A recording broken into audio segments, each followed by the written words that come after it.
Jones. I'm here. Commissioner Broadman. Here. Commissioner Abraham. Present. Judge Kleiner.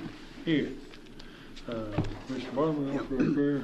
Let's pray. Father, we thank you for the blessings of this day. We thank you for the opportunity we have to gather to conduct the business of this county. We just pray you be with us as we make decisions that will be best for all. Father, we pray for those in Hawaii, for the tragedy that's occurred there. Father, we just pray you give peace and comfort to those people and all the first responders who are having to deal with that tragedy. Father, we just pray you be with them. Father, we pray for our own first responders, for our sheriff, our jailers, our firefighters, our ambulance workers, all those who provide the safety and health for this community. We just pray you be with them, that give them safe journey as they perform their duties. Father, we're so thankful for what you do for us. It's in Jesus' name we pray. Amen. Amen. All right, we'll stand and join us in the pledge of allegiance, please. I pledge allegiance To the flag of the United States of America and to its republic for which it stands, one nation, under God, indivisible, with liberty and justice for all.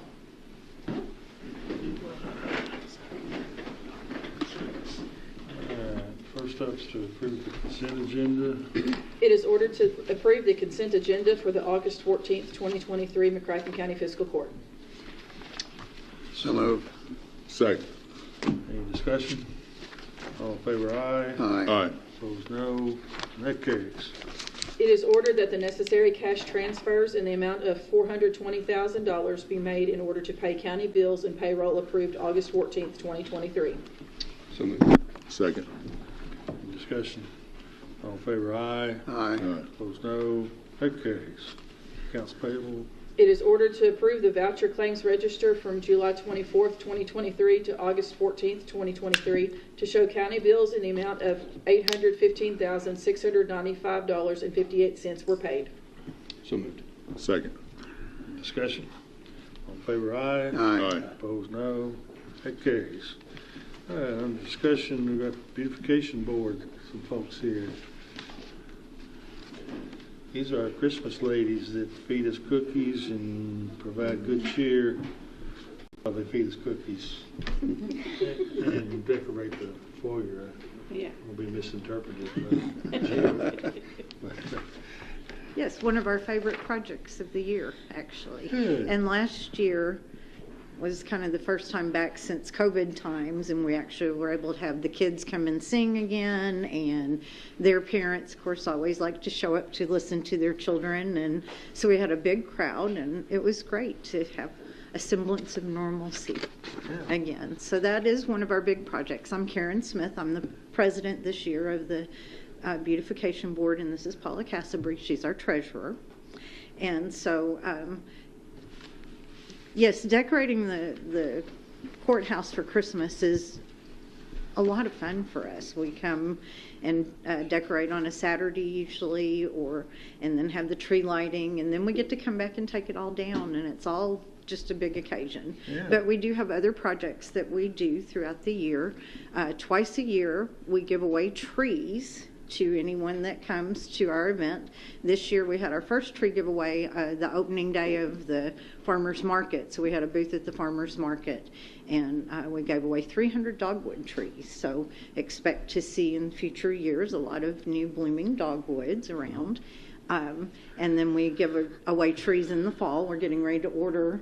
The 1st of September is when they go on sale with the forestry department, and we try to be one of the first ones to get the best option of trees, and we'll be giving those away later this fall. What kind of trees? Which kind? More dogwoods? Well, we like to order dogwoods. That's our preferred tree, but sometimes somebody gets on there and snaps them all up. So we have done dogwoods, we have done eastern redbuds, we've done choke cherries, all native to Kentucky, non-invasive species, and we try to get flowering ones because we are the beautification board and we want them to be pretty out there. So that's another big project. And then we choose distinctive homes of the month every month except for December. We kind of leave that one out because everybody has Christmas decorations up, and it's hard to judge what the home looks like with a lot of Christmas decorations. So we take that month off. It's divided up by what were the 6 county elementary school districts. And so basically each area gets chosen, a house chosen twice a year. They get a sign that we put out in their yard that says they're the distinctive home of the month. It's published in the West Kentucky Star. We print out a picture that's displayed at the county extension office for the month. And then at the end of the month, when we go to pick the sign up, we give them a framed certificate for them to keep, showing that they were chosen as house of the month. Oh. So that's always a fun thing, to go around and knock on someone's door and ask for their home to be chosen. And I have never met anyone that wasn't gracious and really tickled that their home was chosen. We try to look for houses that are not, you can tell which houses a lawn service comes in and does all the hard work, and we try to look for homes that the homeowners are actually taking care of their yard. Sometimes it might be a house in a neighborhood that could use a little encouragement for everybody else to kind of pick up their yard a little bit. And so we drive around and really try to make careful choices of the homes that we choose. So those are our three major projects. We also several years ago did a joint project with the extension office for a quilt block trail. And we have brochures, and we're getting ready to upgrade that to scan a QR code. And there are different quilt blocks on people's homes around the area, and you can follow the map and go and find the different quilt squares. And so that's another project, and like I said, we're getting ready to upgrade it into this century with the QR code and go a little less paper product. And so that's another project that we've got going this year. So we appreciate your all's support. We try to be very responsible with our funding, and we printed off a history of our club, just in case you really aren't familiar with that, for you to be able to read. We thought that might be interesting. Yeah. Thank you. And you just happened to bring the treasurer along. Well, yeah, just happened There might be to. something for her to do. Yeah. How about we get up there and get us a group photo of the ladies? We got a little. This is why I always dress up. Bring us I'm always taking pictures. I'm always taking pictures. Yeah. Well, people like it. Come up here, we want to get a photo. I'm going to stand by you. Well, they were- Very tall. He wants you to stand by. How are you? I'm fine. Our daughters were in dance together years ago. Whatever, you want to hold, get your hand on Oh, that. sure. There you go.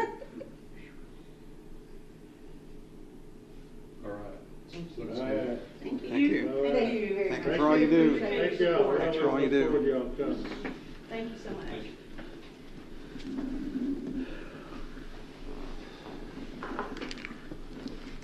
Now back to the drudgery. Have a little bit of fun. All right, let's see here.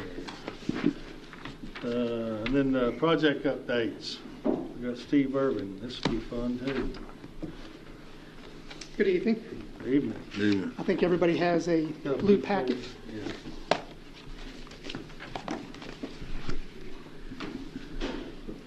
I'm going to go over just a few of the projects we have going right now. Take 5 or 6 minutes, and then if you have some questions, please ask. On the first page, you see that just recently, within the last week, we had a 2-day design development meeting.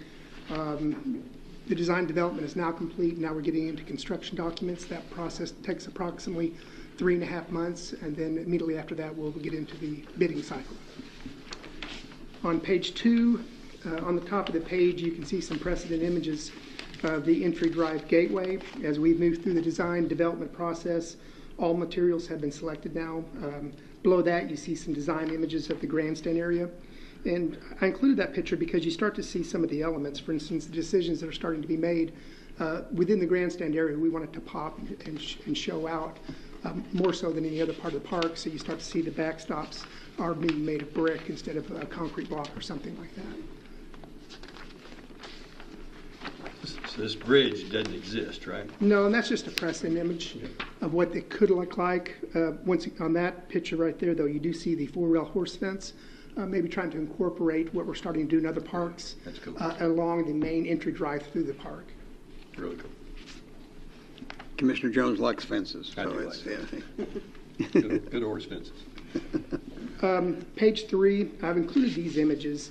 The entire design development package that we have now is about 150 pages, but I've just cut a few images out, and the reason I did that, I wanted to show you some of the detail that we're starting to get into. You can't really read all the legends, but it's where the seat walls are at now, where the ornamental trees are at, where the shade trees are at, what type of surfaces do we have? Is it stamped concrete? Is it concrete? Is it pavers?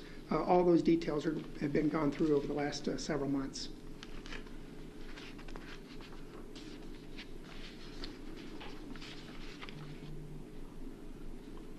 And once again, this is just a clip of a much larger page. On the next page, on page 4, it's just a couple of images. It's of what the park may look like with, for instance, the shade structures. We've been starting to pull out those details and deciding what we want them to look like. Batting cages, those types of things. You also see this is the entranceway into the multi-purpose fields that will be over at Stuart Nelson Park. So you start to see the scale of the concessions building and the restrooms as you enter it off the parking lot. The bottom picture is just another image of what, as we get into construction documents, what the entranceway may look like. There's actually, I don't have that slide now, but there's actually going to be 4 primary entrances into the park. The one you see on the bottom there is actually a secondary entrance. The primary entrance actually has one more. So the structure, selection to it. the white structure that's in the top picture, is that the restrooms and concession stands? Yes, first aid, storage, but it kind of gives you an idea of scale. Obviously, all the details are not on there. There'll be some bandings, different types of materials, those types of things. So 4 entrances, primary entrances in the park. In the park, there'll be the one at the main entrance as you come into the park off Downs Road. There'll be a second one into the baseball fields as you come around the east side of the baseball fields, and then there'll be 2 at the soccer complex.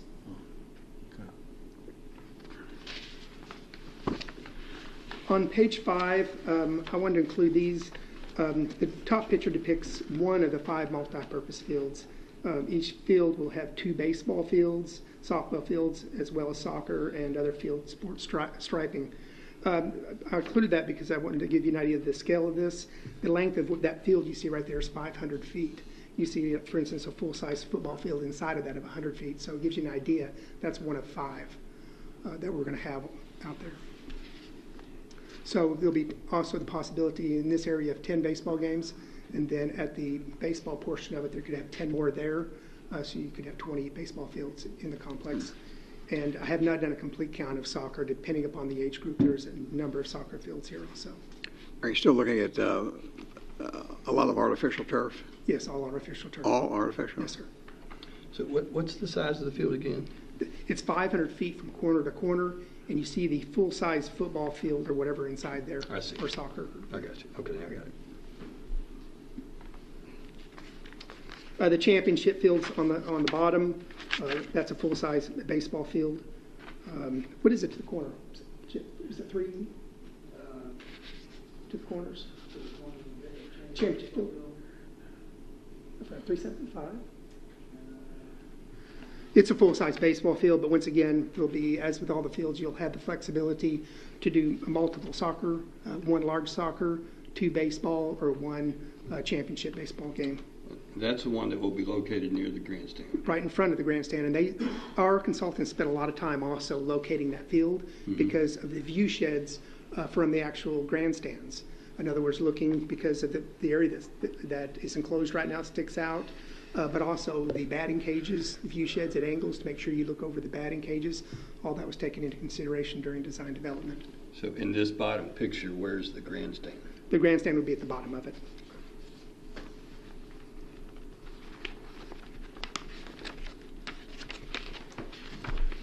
On page 6, just some ongoing other things. Park relocation plans are complete. I imagine those bid documents will probably be going out in the next week or 2. It says 2024 on there. We're actually expecting completion in 2023. We wanted to get that done before construction starts in Stuart Nelson Park, or at least grading. The bid package for the Grand Slam partial demolition is complete. That will be probably going out in the next couple weeks also. Disc golf design is being completed. The architect on that has been a part of the design team, so we're very confident it is going to be a seamless transition. Several weeks ago, the Sports Tourism Commission purchased 130 Metcalf Lane from the Pirtle Estate. It's 3 blue buildings. They're 1,500 square feet apiece. The purpose of that purchase was to use those for maintenance and storage. The purchase of those structures should reduce the overall cost of the facility since we're able to use those structures. It also kind of opens up that front area a little bit.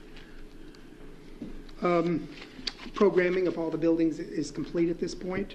That's the concession buildings and the grandstand. And last week we started the initial conversations for the Stuart Nelson Park Road design. So that's going to be over the next 3-4 months heating up.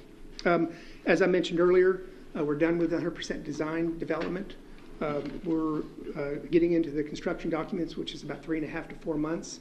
And then we have about 6 weeks for bidding and negotiation. And we're looking probably early in spring for groundbreaking and still looking at spring of 2025 for completion.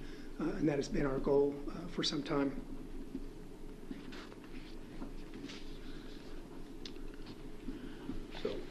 Groundbreaking in less than a year. In the spring. Groundbreaking would be in the spring of 2024. Does that sound good? Yeah. We think that's going to work. Yeah. I mean, the design developments, as I mentioned, that big role that I have, there's a lot more detail there than you would think with design development. I mean, they're already into construction documents. On page 7. Before you go there, yes, sir. Steve, I just want to mention on that 130 Metcalf Lane, that was property, as you said, in the Bob and Maryland. Well, let's see, was it Maryland that just passed? Yes, sir. Bob passed some years ago. First, correct. Yeah, so Maryland Pirtle Estate, her Bob and Maryland's son Robert was the heir to that land. He was very modest. We never would say, but I have a strong suspicion that he showed us some love on choosing us to be the purchasers of that ground, because it's. I think we got it at a bargain price, and there were some other companies there that were interested as well. So appreciate one of our local guys helping us, seeing the value of this, contributing, as did on some of the other property. Steve Shaw, a year and a half, 2 years ago, gave us some donated land. So we've been very blessed with getting property from some of the owners that is really helping to make this thing a go. All right.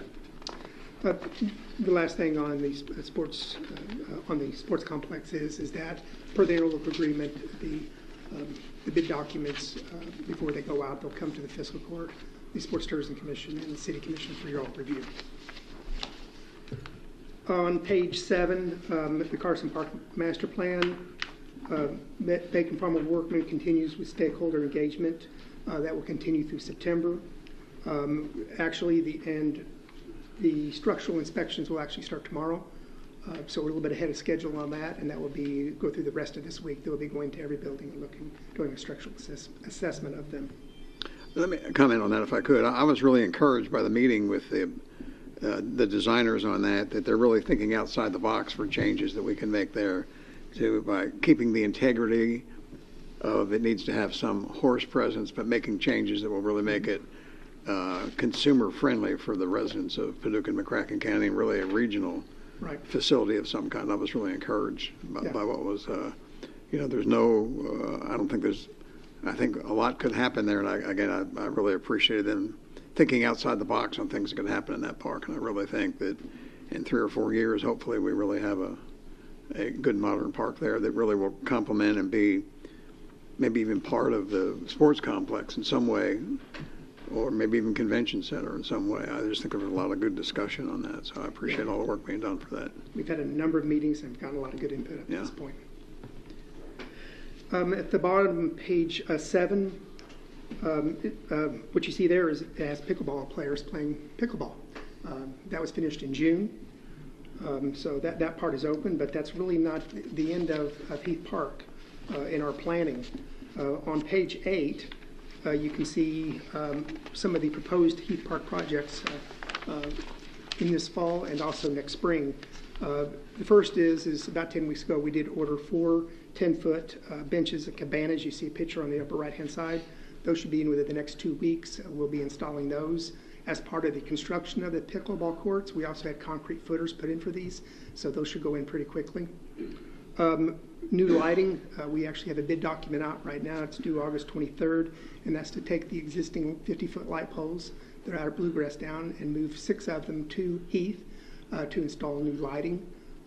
As I said, that bid document should come in August 23rd. Beyond that, the existing asphalt sidewalks are in disrepair. They need to be replaced. Our plan is to replace them with concrete and also maybe do some repairs to the concession building and add some new signage that's 25 years old or so. There's been some discussion about removing the pine trees. The pine trees have caused most of the problems to our sidewalk. But beyond that, we do have brand new pickleball courts, and the pine tar, the pine leaves, I guess you would call them needles, are going onto the pickleball courts. I've had the opportunity to meet with some of the pickleball players out there on several occasions and really start talking to them about what the master plan of the project is. It's not just to redo the courts into pickleball, but we have this greater vision of what we want it to look like, including the shade structures and those types of things. And from what I've heard, it's been encouraging, and I think that has somewhat subsided. But we would like to remove the pine trees, and then also we want to get back to that 4-rail horse fence, install a 4-rail horse fence along Hall Road, and then adjacent to the pickleball courts, plant serviceberry trees 25 foot on center. The lower left-hand side, you kind of see a cross-section of what that may look like. You see the court fence on the left, the new sidewalk, the fence, and then the serviceberry trees. So besides, it's possible that people will also be able to sit underneath those trees in a few years once they get a little bit older, but they don't have the height to really cause a lot of problems to the pickleball courts in the future. So I see the little green dots. So I see on the left side 3 bigger green dots. Well, that was me thinking it'd be really neat to cluster some river birches right at the intersection of Metropolis Lake. But when we take down the pine trees, we're going to replace them with other trees that are better fit for the area. Correct. Adjacent to the existing pickleball courts in between that and Hall Road. I don't think I've ever heard of a serviceberry tree. I believe we have a couple around the courthouse, actually. We did. But they grow to about 25 feet in height. So I've seen the serviceberry tree. On page 9, Kendick Keys Collaborative under Comprehensive Plan is currently assessing the base information on the existing conditions within the city of Paducah and McCracken County. We have an advisory group scheduled for August 24th and 25th. And then on page 10, last Thursday, the comprehensive plan online survey went live. The community is invited to provide input to the city of Paducah and McCracken County as they work to create a joint comprehensive plan that will guide development, redevelopment, and enhance efforts for the next 10 to 20 years. The online survey is available through August 31st. The survey is 21 questions and takes approximately 15 minutes at max. You can find the survey at McCrackenCountyKY.gov or PaducahKY.gov. And we're encouraging all the citizens of Paducah and McCracken County to take the survey as it would help us guide us through the comprehensive plan process.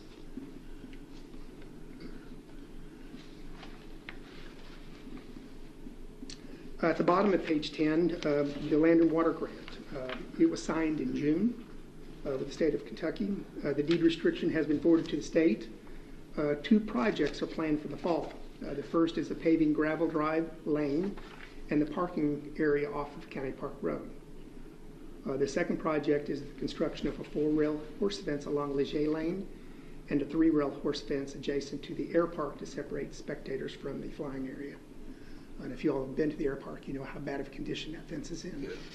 So we, I think, matter of fact, later on in this meeting, you'll have an agenda item for approving the 4-rail horse fence and the 3-rail horse fence. Those bids have already been submitted. On page 11, next year we will be installing 4 shelters as part of the grant on concrete pads. That will be located adjacent to the walking path. 3 of them will be, and the 4th will be located in the parking lot for walkers and bicyclists. Additionally, we're planning on building a 1,700-foot nature trail adjacent to the existing walking path down along Perkins Creek. There's several other little things we're doing, but that's primarily over the next 6 months or so, 12 months, what we'll be doing with Land and Water. Is that you or Doolittle that's inserted that what it says, "These trails are sick!" exclamation point? Where's that at? Huh? Well, you're on the wrong page. See that there? These trails are sick. And totally free. The last page is I just think sick maybe doesn't mean sick. is just the site plan. It's kind of hard to see. If you all would ever want an enlargement of that, please let me know. But that's a quick overview. I can answer any questions. Steve, I've watched a number of your reports going back to your city. I don't think I've ever seen a report with this much substance before. You got a lot going on. Oh, no. A lot of fun stuff. Yeah, that's a lot of fun stuff.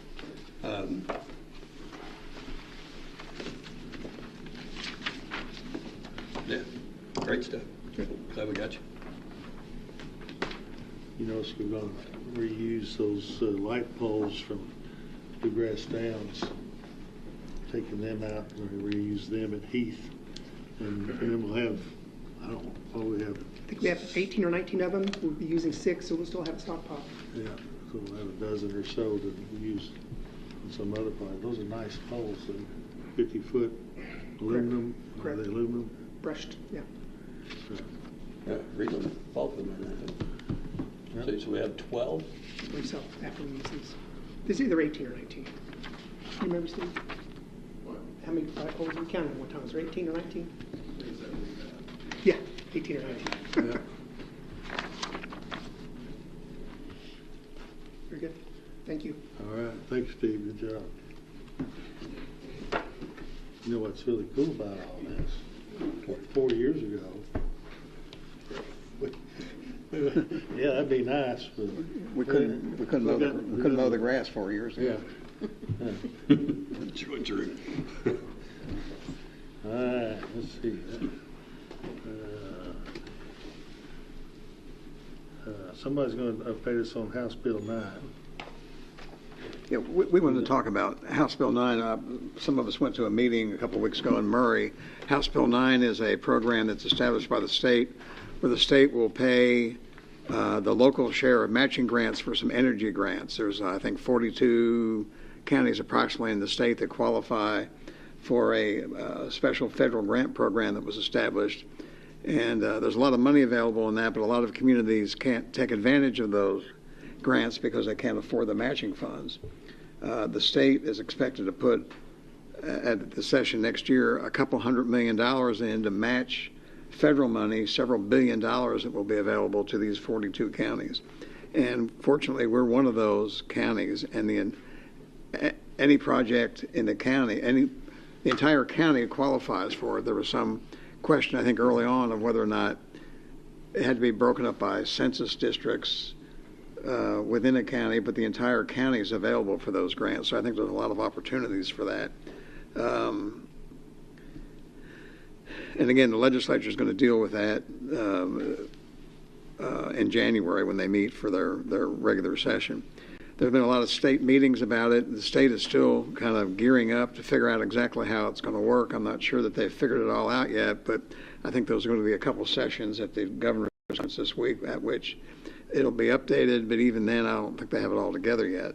And I think we need to be prepared to take advantage of some of these grants. For example, there may be grants available to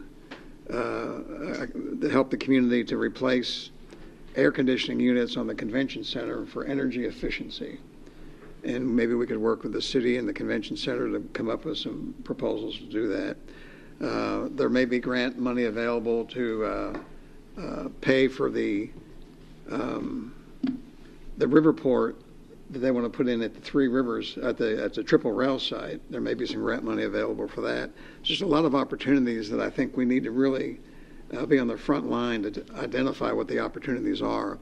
The area development districts are willing to help identify projects, but part of my concern is that the area development district has, 9 counties in the purchase area development district. They're going to be so busy with a lot of the smaller counties that maybe they can't give us the attention that we need. And I think it'd be a good idea for us to amend the budget, put some money aside, so if we have to, we can hire not hire a full-time grant writer, but hire some firms to help us search for grants and prepare grants. We don't have the staff right now. If Steve Irwin had a twin, we might be able to use him to help get some grants, but he's covered up with all these other projects and good works that's being done. So I want to propose that we maybe amend the budget to put $50,000 aside in the grant. Put $50,000 in the budget for grant research and to help hire someone to help us write grants. Again, not hire a full-time person, but to hire different firms out there that help search for grants. Sometimes you have expenses where you have to do, like if we decide on an energy project at the convention center, not that the county would pay it all, but you probably have to do an energy audit before you file for the grant, so there may be some expenses in that way. So I'd like to propose that, and again, this is going to be on a pretty quick timeline. I think by the end of the year, the counties and the cities have to have their projects together of what they want to fund. There's going to be another meeting, I think it's in September or October, where counties can meet with the different federal agencies to say, here's an idea that we have for a grant. What's your reaction to it, and do you think it would meet your guidelines? And they'll kind of maybe give thumbs up or thumbs down, not a final decision, but help encourage you that that's something that we think it could qualify for. So I think we have to be prepared to act pretty quickly to prepare a pretty aggressive agenda on grants. I think the city has indicated in the past, I think that they have a full-time grant writer, and if we have some joint projects that maybe the city is willing to share their grant writer to help write some of the grants, that would cut down on the expense of us trying to write our own grants on those. So I'd like us to discuss first, and then I'll make a motion if it seems like there's support for it, to put aside $50,000 in the budget for grants and grant research. If you'll make the motion, I'll second it. Okay, I'll make that motion. I'll second it. Has that got enough definition for everybody? Basically, amend the budget for $50,000 of grant writing expertise for House Bill 9 grants.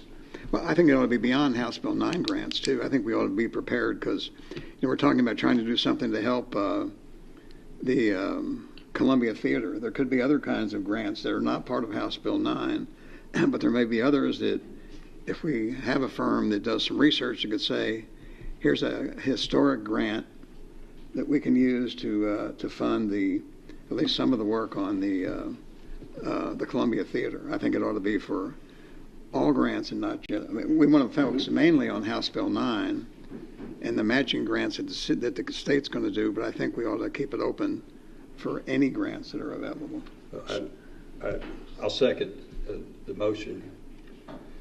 And I think you're spot on. Timing's critical. So as I understand it from the meetings that I've attended, and you've attended more than I have. So I think this is Infrastructure Act. The Federal Infrastructure Act had a portion of it that was for specific grants that would go to specific areas.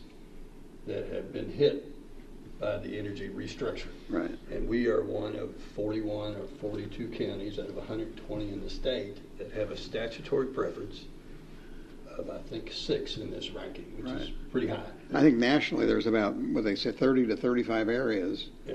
that qualify. Eastern Kentucky is number 2, and Western Kentucky, the counties here, I forget how many counties it was in our area, but we're number 6, and that really gives you a high number on the ranking when you go to file these grants. So then the House Bill 9 works together with the Infrastructure Act.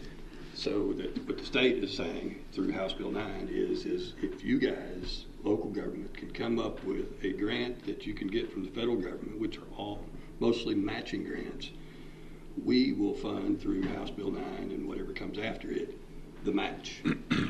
You just got to do the work of finding, mining, and applying for the grants.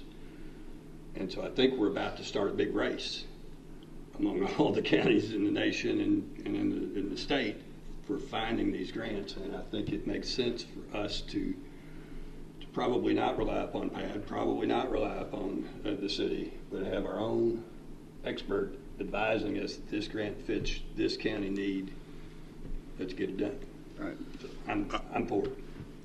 Yeah, I think we're behind in a major way when it comes to accessing grant funds. We don't have a grant writer. I've talked to Mr. Doolittle about that several times.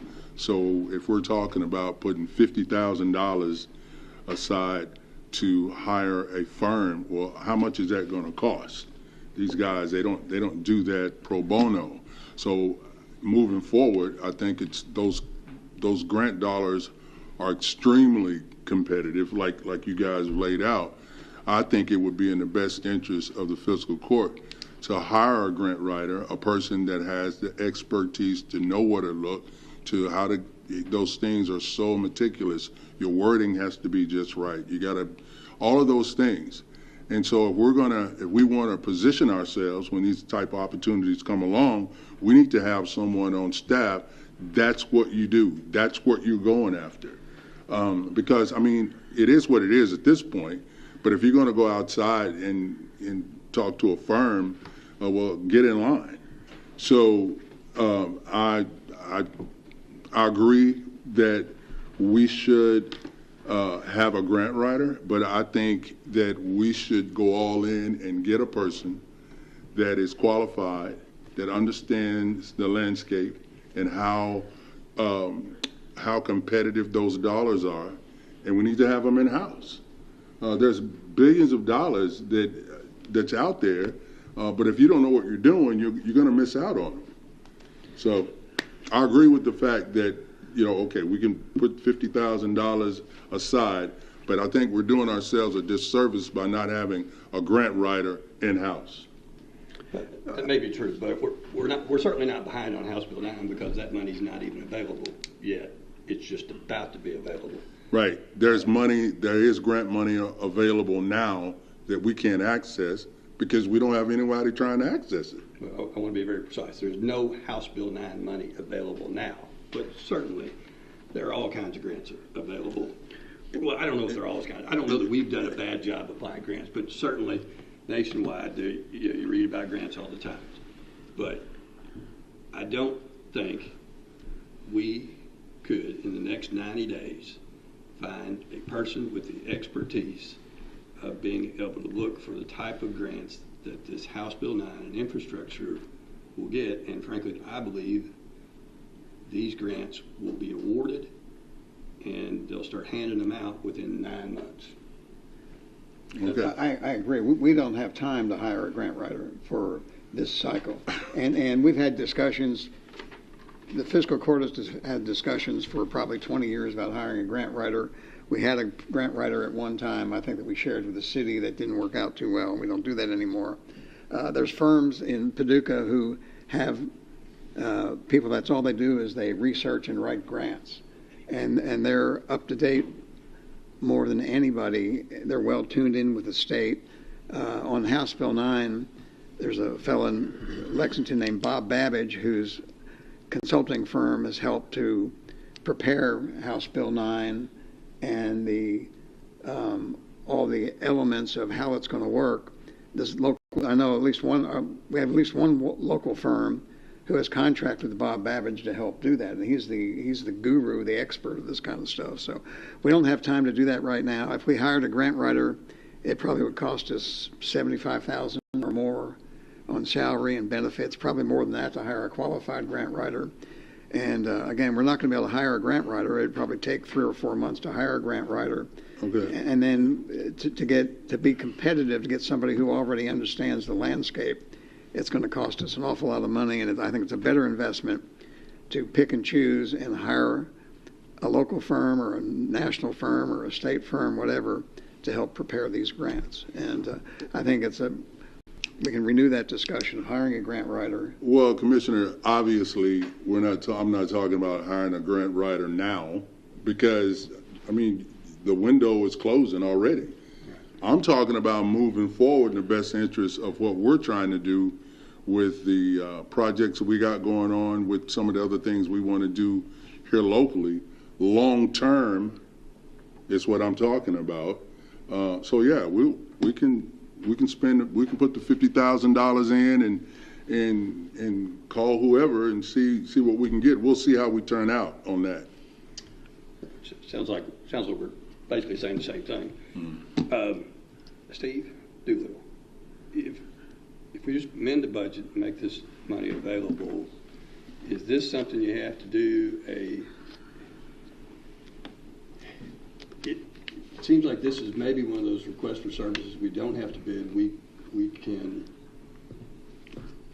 If you're inclined to do this, I'd make the following recommendations. All right, that's what I want. Would not amend the budget. I would just simply appropriate $50,000, and we'll take it from some contingency we already have established.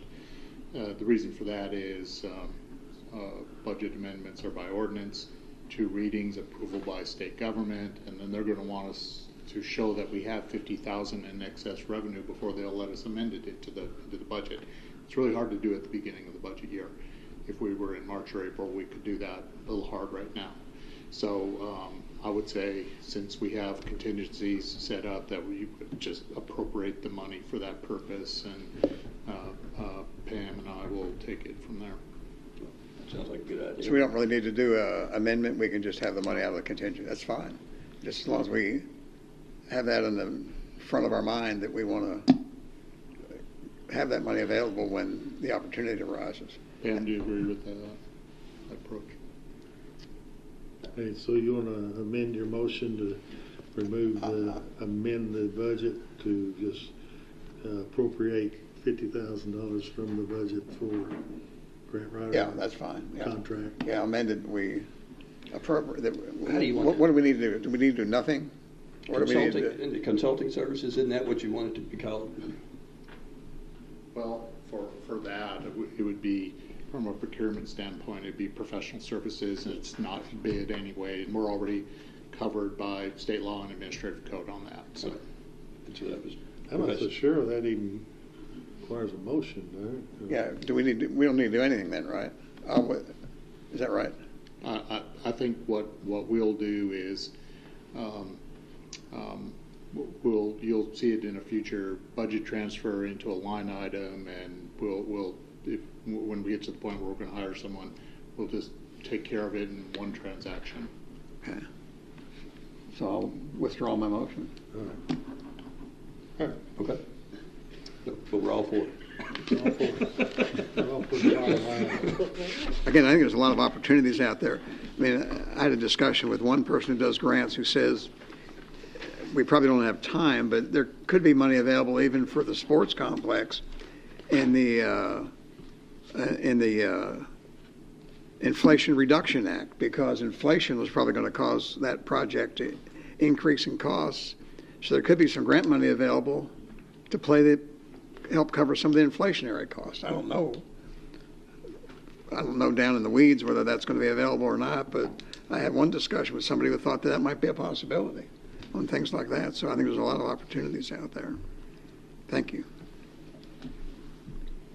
Can't help but note that, in my opinion, the Inflation Reduction Act is one of the most inflationary acts Well, he kind of wishes he had called it that.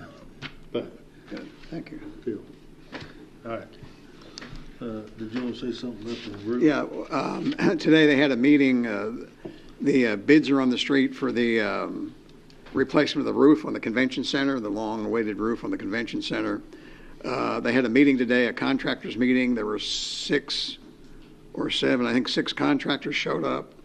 And that was really encouraging to see 6 different potential bidders for that project. I think initially we thought if there were 1 or 2, that was a big project, we might only get 1 or 2, maybe 3, but there were 6 contractors there, and they all seemed to have a great interest in it. They asked some questions. They toured the building. They went up on the roof, and I haven't heard of anybody falling off the roof. I guess they all made it off safely, but that's encouraging. I think there could be a change in the timeline on the awarding of the bids. The original plan was to the bids to be turned in Wednesday of next week, and you're going to change that, give them another week, is that right? And we're going to extend the deadline for the submitting of the bids 1 week. And the reason for that is that some of the contractors, there's another big project going on right now, and they were afraid they wouldn't have time to prepare the bids of both projects that they were interested in.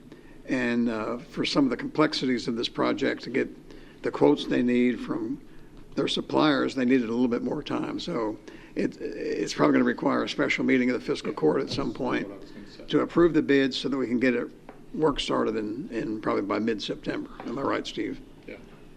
We'll ask for first or second week of September before your next fiscal court meeting for a special meeting, of just 15 minutes, 30 minutes. It's right after Labor Day, or maybe even a little bit before Labor Day. They would have a Zoom meeting to approve those. We're trying to maximize the number of days between now and April 12th when we want them completely off the property. Well, it's August. It hardly ever rains in August.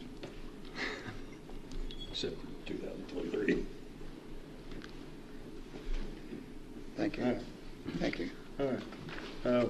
Let me set this up a little bit on item 5 and item 6 here before we go into all that. Item 5, A, B, and C, that's the opioid distribution action that we tabled last time. It was the one to distribute it in 4 payments over 4 years to the recipients. In our last meeting, we discussed whether we would prefer to distribute it in a lump sum to each recipient, and had some discussions about that it might be more useful to get for the recipients to receive it all in a lump sum so they could utilize it better. So item 5 is the 4-year separate distributions. Item 6, if we decide to go with the 1 year, that's A, B, and C in item 6. So first thing we would need to do is on item 5, determine if we want to remove those from the table and discuss. I'll make that motion. Okay. Remove items 5, A, B, and C from the agenda. Second. All right, let's go ahead, and then we'll have the clerk to read items 5, A, B, and C. You have to vote to get it. Oh, yeah, we did vote, okay. All in favor of removing from the table? All right. Okay. All right, they're removed. Okay, Do you want them read all together? Do I? Do you Yeah, want them just, read all together? yeah, that's fine. A, B, and C. Item A, it is ordered that the judge executive enter into a subrecipient agreement with Lifeline Recovery Center for the amount of $10,000 per year for 4 years. This agreement establishes compliance with the order for opioid fund disbursement passed during the May 22nd, 2023 called meeting of the McCracken County Fiscal Court. B, it is ordered that the judge executive enter into a subrecipient agreement with the Purchase District Health Department for the amount of $25,000 per year for 4 years. This agreement establishes compliance with the order for opioid fund disbursement passed during the May 22nd, 2023 called meeting of the McCracken County Fiscal Court. And item C, it is ordered that the judge executive enter into a subrecipient agreement with the Western Kentucky Regional Mental Health and Retardation Advisory Board, Incorporating, doing business as Four Rivers Behavioral Health for the amount of $10,000 per year for 4 years. This agreement establishes compliance with the order for opioid fund disbursement passed during the May 22nd, 2023 called meeting of the McCracken County Fiscal Court. I move we remove those 3 items from the agenda.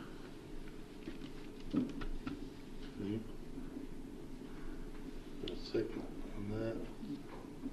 Yeah, second. So what did you want us to do? What did Well, you? So A, B, and C under 5 is to make 4 payments, 1 payment annually for 4 years to each of the recipients. Item 6, A, B, and C is to make a lump sum to the recipients, not in 4 payments, but to give them all their awards, their grants at one time. Which one do you want? I like 6. Okay. Yeah, I do too. I think that makes sense. We would need to, you said We're sorry you read 5. remove from the agenda. It's the same as voting no on it, but so the motion is to remove it from the agenda. You seconded that. Yes. And then we take a vote, right? Yeah. So now we're voting no. Okay. Now we're voting yes to remove from. 5, yes. Any other discussion on 5? All in favor of removing that from the agenda? Yes. Yes. Aye. Aye. Opposed, no. All right, that carries. And then that gets us then to clerk to read 6. I guess we might as well. Well, let's do it individually, I guess. It is ordered to amend the order for opioid fund disbursement of the fiscal court dated May 22nd, 2023 by removing all language related to opioid fund disbursement taking place over a period of 4 years and replacing it with lump sum to be awarded based on monies received on the date of distribution. The Purchase District Health Department is awarded the amount of $86,658. And the judge executive is authorized to sign the subrecipient agreement. It is further ordered that the treasurer is authorized to pay the distribution amount. So Second. Any discussion? All in favor, aye. Aye. Opposed, no. That carries. It is ordered to amend the order for opioid fund disbursement of the fiscal court dated May 22nd, 2023 by removing all language related to opioid fund disbursement taking place over a period of 4 years and replacing it with lump sum to be awarded based on monies received on the date of distribution. Western Kentucky Regional Mental Health and Retardation Advisory Board, Incorporated, doing business as Four Rivers Behavioral Health, is awarded the amount of $34,663, and the judge executive is authorized to sign the subrecipient agreement. It is further ordered that the treasurer is authorized to pay the distribution amount. So move. second. Any discussion? All in favor, aye. Aye. Opposed, no. That carries. It is ordered to amend the order for opioid fund disbursement of the fiscal court dated May 22nd, 2023 by removing all language related to opioid fund disbursement taking place over a period of 4 years and replacing it with lump sum to be awarded based on monies received on the date of distribution. Lifeline Recovery Center, Incorporated is awarded the amount of $34,663, and the judge executive is authorized to sign the subrecipient agreement. It is further ordered that the treasurer is authorized to pay the distribution amount. So moved. Second. Discussion. All in favor, aye. Aye. Opposed, no. That carries. D. It is ordered that the judge executive is authorized to execute a contract with Axon for the sheriff's office as approved in Budget Ordinance 2023-10. Said contract in the amount of $40,222.50 provides for 15 taser bundles. Axon is considered the sole source for compatibility of technology with existing systems. It is further ordered that the treasurer is authorized to issue purchase orders and pay invoices related to the contract. So move. Second. Any discussion? All in favor, aye. Aye. Opposed, no. That carries. It is ordered that the judge executive is authorized to sign the interlocal agreement for acceptance and administration of the Edward Byrne Justice Assistance Grant JAG Award. The grant is applied for and administered by the City of Paducah Police Department in cooperation with McCracken County. So moved. Second. Some discussion. What's this grant? No grant is bad, but That's a annual grant that both the city mayor and the county judge executive must approve for law enforcement related. I don't remember, like 17,000, is that where am I? Yeah. I think it was in that range, for some reason that we're gonna watch for and rectify. The last couple of years, it's been only the city that's applied for that grant, and we want to make sure that this coming year we apply for it. Okay. That's what it is. I can't remember what. I know we can't recall what it was they were going to spend it on.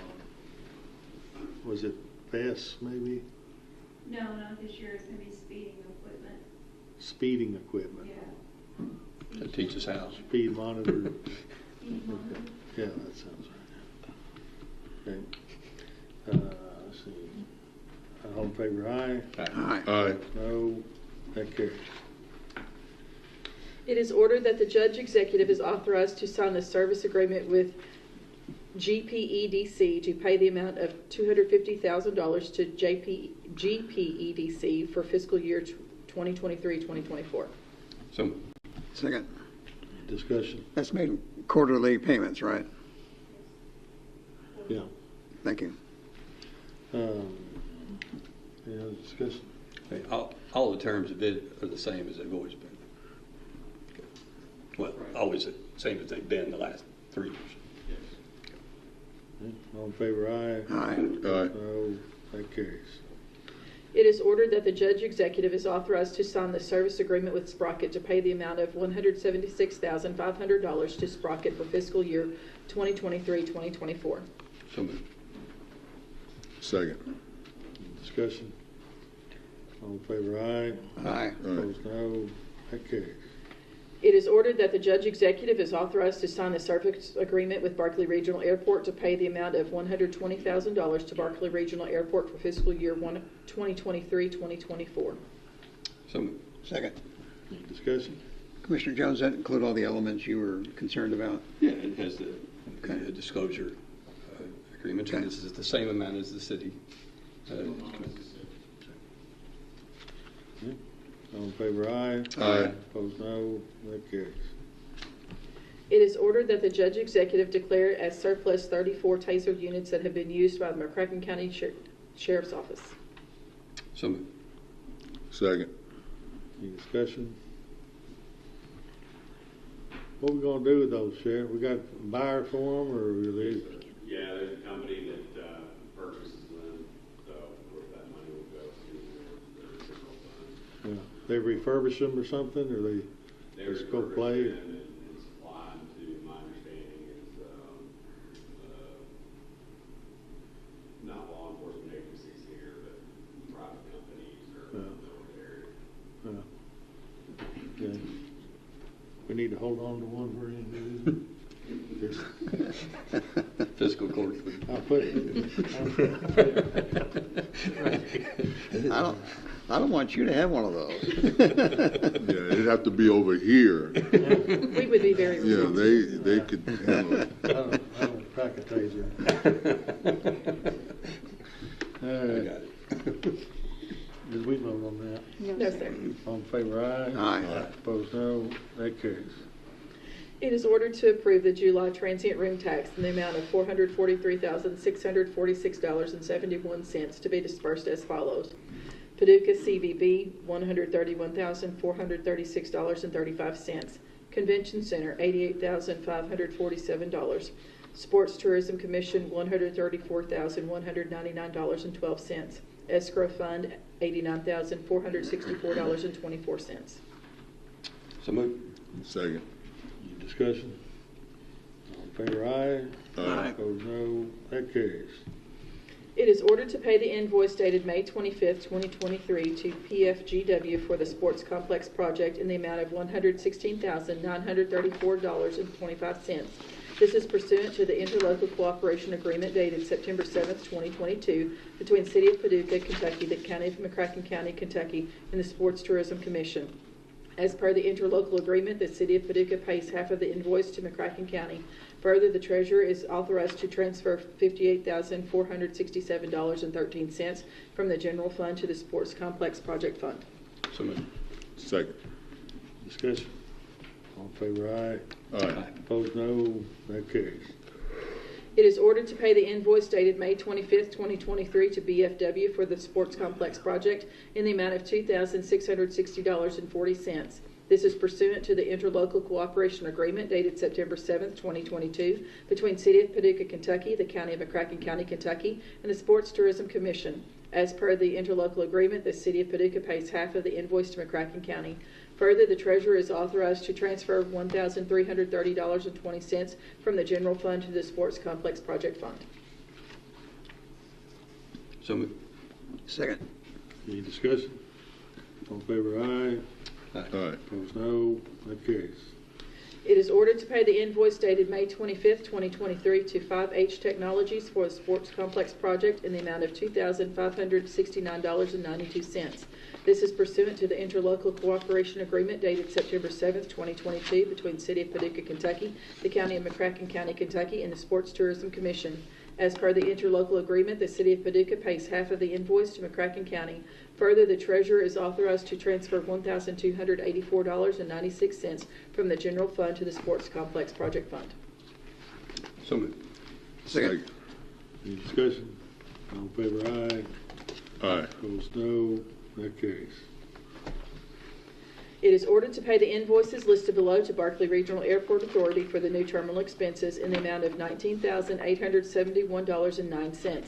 This amount is one half of the total invoices of $39,742.17 and is pursuant to the interlocal cooperation agreement dated August 28, 2021 between City of Paducah, Kentucky, the County of McCracken County, Kentucky, and the Berkeley Regional Airport Authority. Invoice MCFC 072723 dated 7/27/2023, $9,757.36. Invoice MCFC 080223 dated 8/2/2023, $10,113.73. So moved. Second. Any discussion? All in favor, aye. Aye. Opposed, no. That carries. It is ordered that $30,000 be paid to Berkeley Regional Airport, same being the first quarter budget allocation for fiscal year 2023-2024. So moved. Second. Any discussion?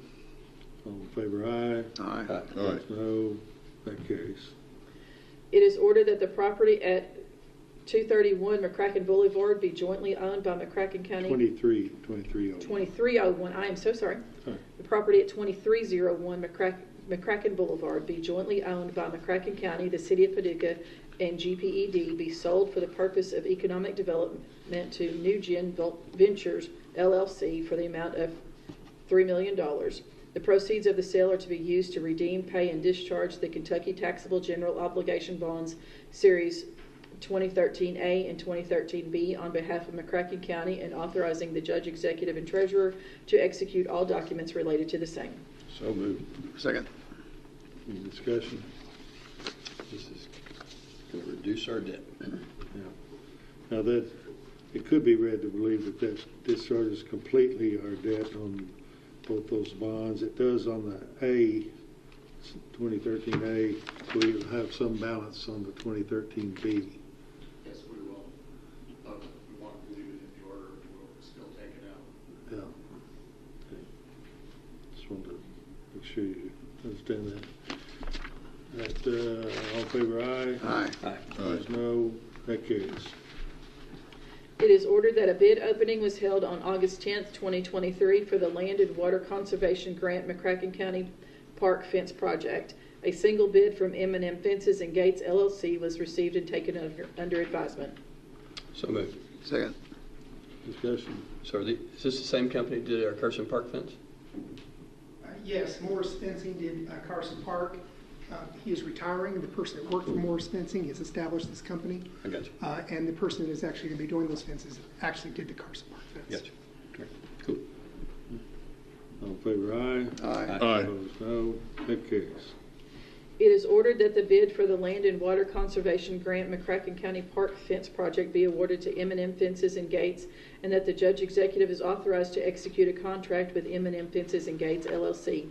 Said contract in the amount of $48,838.10 provides for the installation of 2,000 feet of 4-rail fence adjacent to the Legee Lane and 280 feet of 3-rail fence adjacent to the McCracken County Airport. It is further ordered that the treasurer is authorized to issue purchase orders and pay invoices related to the contract. So moved. Second. Discussion. And so this is, we'll pay this with grant money that we got from the state. Yeah, it's a 50/50 grant. Okay. Half of it. Yeah, and the estimate back at the end of 2020 when we did this fence that we're talking about, those two fences were going to be approximately $56,000.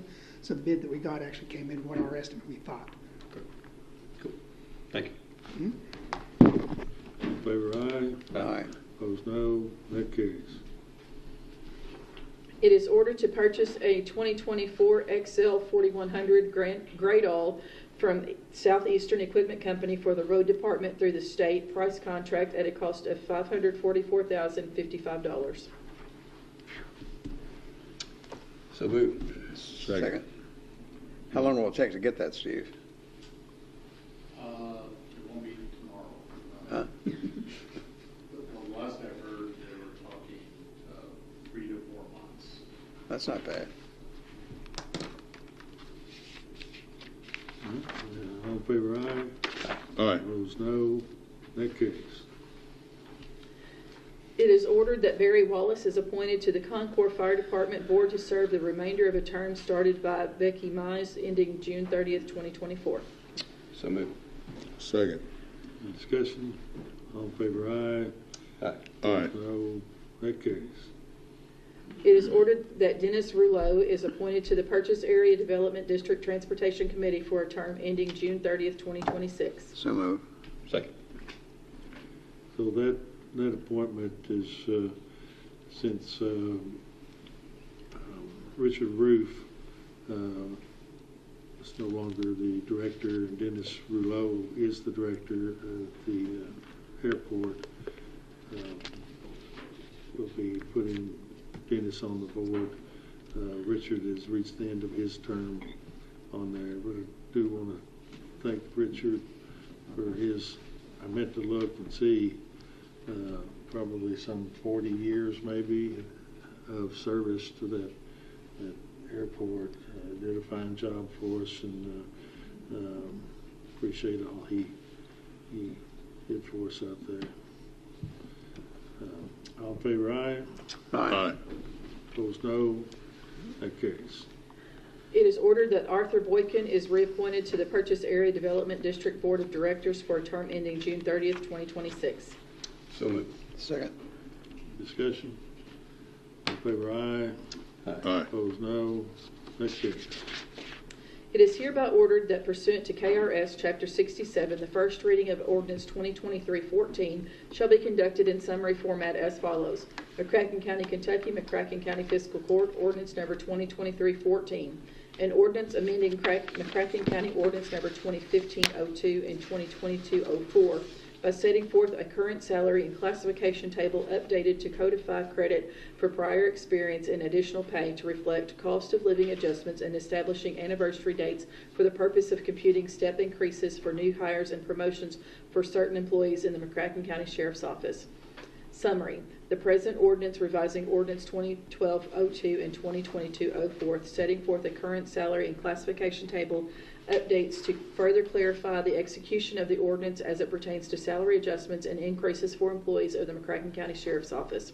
Certification. It is hereby certified by the McCracken County Fiscal Court that the present summary represents an accurate official statement of the main points of and contents of Ordinance Number 2023-14. Public inspection, Ordinance Number 2023-14, shall be available for public inspection in its whole and complete form in the McCracken County Judge Executive's office during ordinary business hours. So move. Second. All right. Any discussion? This is the first reading.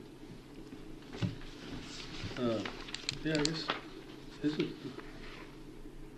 Well, we've batted the thing around long enough, like it's about the 10th, but, well, That's right.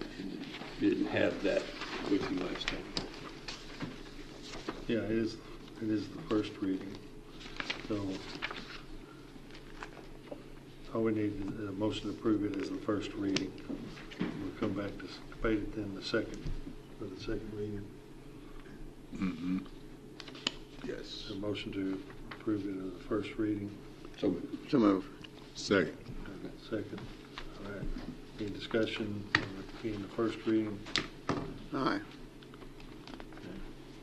All in favor, aye. Aye. Opposed, no. That carries. We'll have the second reading in at our next meeting. Let's see, we got no calls for executive session that I know of. Anybody got anything? So we need a motion to adjourn. So move. second. Any discussion? All in favor, aye. Opposed, no. That carries.